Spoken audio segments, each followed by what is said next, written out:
शास्त्री जी महाराज प्रकट है। संवत 2007 में सन 1951 में शास्त्री जी महाराज बहुत बीमार थे। उन्होंने कहा कि मैंने गढड़ा की मूर्तियों की आरती की है, अब उनकी प्रतिष्ठा योगी जी महाराज करेंगे। मुझ में और योगी जी महाराज में तिल भर भी फर्क नहीं है। मुझ में योगी जी है और मैं योगी जी में हूँ। ये थे उनके आखिरी शब्द। वैशाख शुक्ल चतुर्थी के दिन वे अक्षरधाम पधारे। दूसरे दिन उनकी भौतिक देह का अग्नि संस्कार किया गया।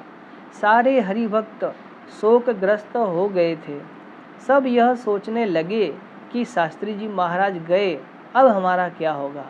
इसी सोच विचार में किसी को कुछ नहीं सूझ रहा था।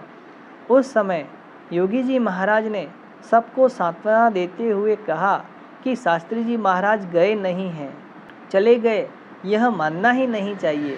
वे तो जहाँ सत्संग होता है वहाँ प्रकट ही है। उनके ये शब्द सुनकर सबको तसल्ली हो गई कि श्री जी महाराज शास्त्री जी महाराज में प्रकट थे, उसी तरह आज श्री जी महाराज योगी जी महाराज में प्रकट है। शास्त्री जी महाराज योगी जी महाराज के रूप में रहकर हमारा कल्याण करेंगे।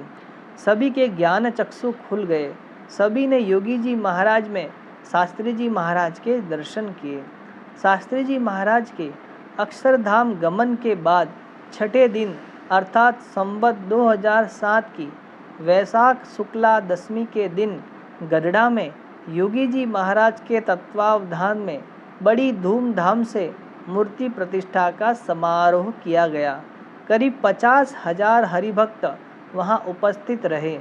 शास्त्री जी महाराज योगी जी महाराज में प्रकट है, इस बात की सबको प्रतीति हुई। कुछ विरोधी लोग सोच रहे थे कि शास्त्री जी महाराज चल बसे हैं, अब उत्सव, पारायण, प्रतिष्ठा आदि में कोई आएगा नहीं। अक्षर पुरुषोत्तम संप्रदाय अब अपने आप समाप्त हो जाएगा। उनका यह अनुमान बिल्कुल निर्मूल हो गया। इतना ही नहीं, गढड़ा में योगी जी महाराज के विशाल कार्य का प्रारंभ हो गया। योगी जी महाराज ने सबके हृदय में स्थान पा लिया।